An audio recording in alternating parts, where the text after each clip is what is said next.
Okay, now leadership continuum theory and model. So it is visible whether material. Yes, ma'am. Okay, now this has been contributed by Robert Tannenbaum and Baron Scard also developed the contingency theory in 1950s. So according to this theory, what they stated they stated that leadership behavior is on a continuum from boss-centered to subordinate-centered leadership. Here they have given a name, boss-centered to subordinate-centered. So their model focuses on who makes the decision. So they have given here 7 styles of leadership in the continuums, 2 extremes. Continuum in the sense here 2 extremes, starting from a boss to the subordinate centered. They noted that leaders' choice of a leadership pattern should be based on forces in the boss or maybe subordinate or in the situation. So 3 variables in this. So here we can observe the meaning now. The leadership continuum model is used to determine which one of the 7 styles. So 7 styles, it is there in the next the page. Select based on the use of boss-centered versus subordinate-centered, along with the situation also to be taken into consideration in order to maximize the performance. Now 7 leadership style. Before to see that, we have to go with the variables here, continuum theory. 3 variables for this: followers, leaders, and situations. So followers here given as a name, subordinates. Leaders will be a boss, and situation or time, or maybe situation here.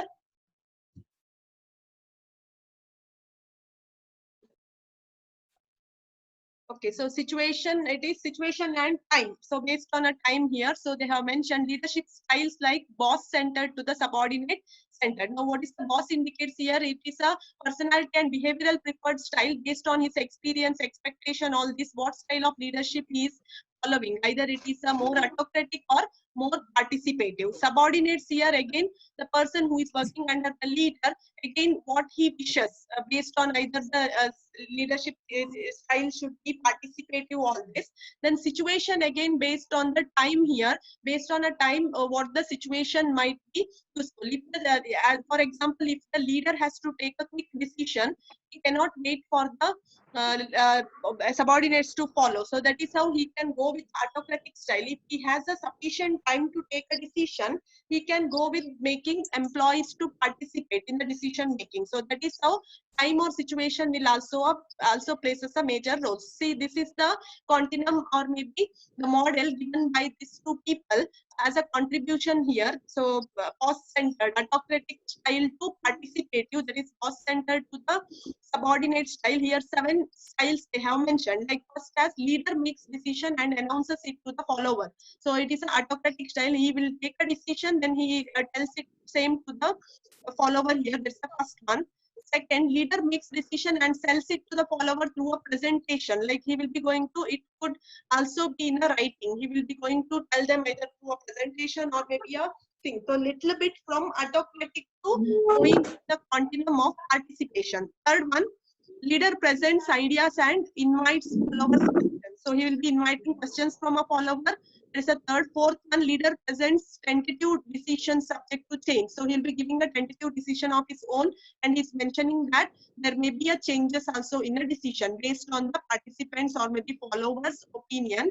Fifth one, leader presents problem, gets suggested the solutions and make the decisions. He is participating a problem, he is giving to the people or maybe followers, and is expecting suggestions from them. Then leaders defines limits and asks the followers to make a decision. So here leader defines the limit here. Based on his authority, he is giving some limits to the employees. They can go with giving their decisions. And finally, leader permits follower to make ongoing decisions. So decisions can be taken by the follower here, but with a little bit limits it's there from a leader side also. So it is what we can observe here. Based on the boss centered or autocratic centered, it can be slowly going to the participative or subordinate style of leadership. So this is what the continuum with the 7 styles, what these people have contributed in the form of leadership continuum theory. Hope you are getting. Yes, ma'am. Okay, now next, as this is about the theory of continuum. So this for the one aspect for discuss. One more, it is path goal leadership theory and model.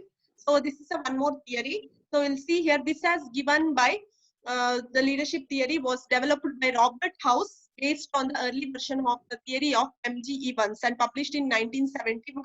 So he has the name of the person here, Robert House. He has contributed this path goal leadership theory and a model. And we can observe a second paragraph here. The meaning it has been given.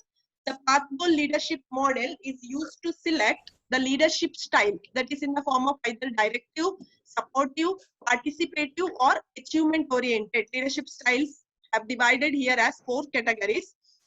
Then appropriate to the situation here, subordinate and environment. So situation, it is based on a subordinates and environment to maximize both performance and job satisfaction. This is what the definition it is given for path goal leadership theory. So it is used to select the leadership style here based on the 4 categories. Either the leader might be directive here, he might be supportive, he might be participative or achievement oriented. So appropriate to the situation, based on a situation, how the subordinates are, or maybe what is the environment to maximize both their performance and the satisfaction. So this is the need to be done. So the path goal model is used to determine employees' objectives and to clarify how to achieve them using one of the 4 leadership styles. So here name itself indicates path goal, something the goal how the followers are achieving. So what are the styles it is required for them to achieve their particular target or the goal. So it focuses on how leaders influence employees' perception of their goals and the path they follow towards goal attainment. So how the followers will be going with attaining these kind of goals in their life, and what are the style it will be preferable by the leader here in this situation. So we'll see here path goal leadership model, which is as a framework here given the variables followers, leader, and situation, environment, and leadership style. So they have mentioned followers as subordinates, authoritarian, locus of control, and ability. So leader here none they have mentioned. So style will be preferable in the situation in the form of 4: directive, subordinate, participative, and achievement. Situation, environment, it is in the form of task structure, formal authority, and workhouse. So what this author or maybe those who are given this theory, so house the person's name, house path goal leadership model. Similarly, what we have discussed just now, same he has given little bit extension to the model. So there's a situation factors he has mentioned in the form of subordinates, that is authoritarian, locus of control, and ability. Environment, it is task structure, formal authority, and work group.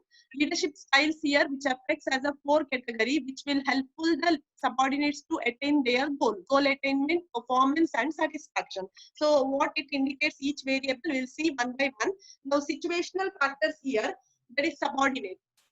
So subordinate situational characteristics include, that is a authoritarian is the degree to which employees differ to the others and want to be told what to do and how to do the job. So this is an authoritarian thing, and the subordinates here expects that they have to give a guidelines, or they have to get a style of leadership so that that will be helpful for them to attain the goal. So that is how they will be expecting here the style of leadership. Locus of control, it is, we have already discussed this in the chapter 2, that is our second unit, it has come. So internal as well as external locus of control, the control what the employees are having in their actions. So that is what they are blaming towards, either maybe they are blaming themselves, or maybe they are blaming to the external environment for their performance. So that is how locus of control is the extent to which employees believe they control goal achievement, or if the goal achievement is controlled by the others. Sometimes they might tell that, okay, organization might give them some targets, so they cannot achieve on the time because of some reason. Then how they react if the boss asks with them, why you were not able to complete a particular task or a target given by the organization, then he or she might tell that it is because of me, because I have not given my best to achieve the performance. You are acting like that, or maybe you are telling that no, it is organization has not provided sufficient resources, or maybe time was not sufficient, or maybe guidelines are not proper. All this you are blaming to the external environment. So that is how locus of control will be the one of the situational factors again which comes under the subordinates. So third as ability. So ability is the extent of the employee's ability to perform tasks to achieve the goal. So what is the ability of the subordinates here to achieve this goal? That is what the name indicates, path goal theory. So how this goal attainment can be done. So this is what the three variables or characteristics which come under the subordinates here. Second as environment situational factor. So this includes your task structure. So task structure, it is the extent of repetitive of the job. That is already in a fitness model we have discussed. That is either task is repetitive one, or it is a new or a unique task. So that is the task structure need to be concentrated. Then formal authority. So formal authority, it is the extent of the leader's position power.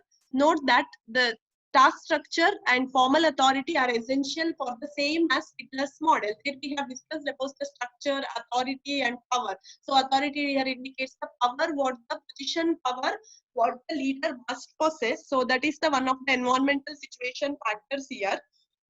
Third as work group. So work group is the extent to which co-workers contribute to the job satisfaction or the relationship between followers. So this is the people, those who are you are working into, like followers, those who are working along with a particular group of co-workers, how they contribute to the job satisfaction or the relationship between the follower, how it is. So that is how the work group also will be playing a major role here. So this is the one aspect here. So based on which leadership style to be followed here for this path goal theory, that is they have mentioned as a 4 category: directive, supportive, participative, and achievement oriented. So here directive leadership, what it indicates, the leader provides high structure. So he's giving a directive, in the sense little bit it is focused on the job. That is how directive leadership is appropriate when the followers want authority leadership, like they want leader has to tell each and everything. Then they will be and have an external locus of control, because they expect that everything will be told by the external, like they don't want to take a decision of themselves. So someone should tell all the aspects of their performance or a work. So that is what the directive leadership will work. The followers ability is low here, so that is how directive will be preferable. So directive leadership is also appropriate when the environmental task is complex or ambiguous. So when the task or nature of the job is difficult, so employees cannot perform. Sometimes they want some guidelines or coaching from the leader, so they expect that directive leadership will be preferable in a particular situation. So formal authority is strong and the work group provides a job satisfaction. So this is how the authority will be strong here, and the work group provides here job satisfaction, because they feel that so every team it is performing here based on the leader's direction. So they feel that their work is getting done with the time and with the job satisfaction. So that is for the first style, directive. Second is supportive. The leader provides here high consideration. It is a little bit reverse to the first one. There it is, they are giving importance in the form of directive to the task. Here it is a high consideration. Consideration here nothing but something relationship they want to build. So supportive leadership is appropriate when the followers do not want autocratic leadership. When they feel that leader should be a little bit friendly, they don't want the leader to follow a autocratic or kind of bossy nature over them. So then they will be following this kind of style. So have internal locus of control. If you observe in a directive, there it is an external locus of control. So here it is, the people will be, or the followers will be having an internal locus of control here, and followers ability is high. The followers are very smart here, or maybe they are intelligent. They will be able to perform their task individually rather than they expect the guidelines from a boss many times. So that is how it is a name given as a supportive style, which might be useful in a particular situation. So here again the formal authority is weak, like the leader is not following the autocratic style, and the work group doesn't provide a job satisfaction. So no much of satisfaction, because they are taking their own decisions. Leaders, they are not approaching much, so they will be having a average job satisfaction here. Next, as participative, the leader includes employees' input into decision making. This is the name itself indicates that here leader expecting a employees what decision. So what the decision they expect. So participative leadership is appropriate when followers want to be involved. So when they feel that followers want to be involved in the decision making, so they can go with this participative style where the internal locus of control is high and the followers ability is also high, and the environment task is complex. Authority is either strong or weak, but job satisfaction from co-workers is either high or low. So this is based on the situation. Again, participative style, they feel that employees or followers are included in the decision making so that they can see that in which aspects they are good at, either their locus of control to be get. So all this they can think. And finally, as last one, achievement oriented. A leader sets here difficult but achievable goals. Again, he will be in the style of leadership. He will be setting little bit difficult tasks, but it is achievable. It's nothing like it is impossible to achieve, but difficult, but still it is a challenging one and achievable. Expects follower to perform at their highest level and rewards them for doing so. In essence, the leader provides both high directive structure and high supportive consideration behavior. So this is what the style here it will be adopted, that is based on the leaders achievement oriented style. So it is appropriate, this style is appropriate when followers are open to autocratic leadership. So followers feel that autocratic leadership will be good, maybe they are giving some challenging or difficult tasks, have external control locus of control, and followers ability is high here, because when the leader gives you the task which is difficult to attain, so you can expect that ability of the follower is high. When the environment task is simple and authority is strong and a job satisfaction from co-workers, again either high or low, it depends on the followers in a team, how they are performing, whether they are achieving achieving towards the goal, or maybe whether they are working towards the goal. All it will matters here. So that is how this is about the path goal leadership theory. For this class there are two theories what we have discussed. Now next class, that is for the next class, it is a normative leadership theory model and substitute theory. Two theories left from my side. That is for a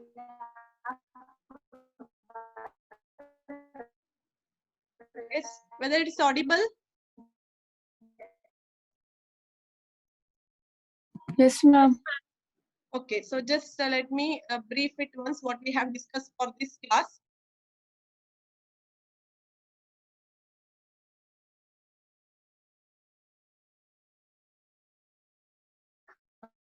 Okay, so topic for this class was the leadership continuum theory and model. So continuum in the sense two extremes here, based on here boss, subordinate and situation or a time. This leadership theory has been explained with the 7 leadership styles in a continuum given as from a bossy to the subordinate, from autocratic to the participative styles. 7 leadership styles have been contributed, and based on the time or situation, leader can follow this leadership under this. So this is what in a brief we can say about continuum theory of model. Then path goal leadership theory, it is given by Robert House. So this is the theory which will be having here when selecting, when the followers they try to achieve their goals, what kind of styles they prefer from the leaders. So that is either directive, supportive, participative or achievement oriented. So that is based on here the model the Robert House has given the path goal leadership model like this: situational factors, there's an environment which will be used by a leadership style which affects the leadership style here, and finally it will achieve here goal achievement, performance satisfaction to the people. That is in the form of situational factors here, authoritarian locus of control and ability of the employees. Environment here based on the structure, then formal authority, whatever it is exercised, and work group. Then finally, the styles of leadership in the form of directive, supportive, participative, and achievement oriented. So this is what the topic for this class.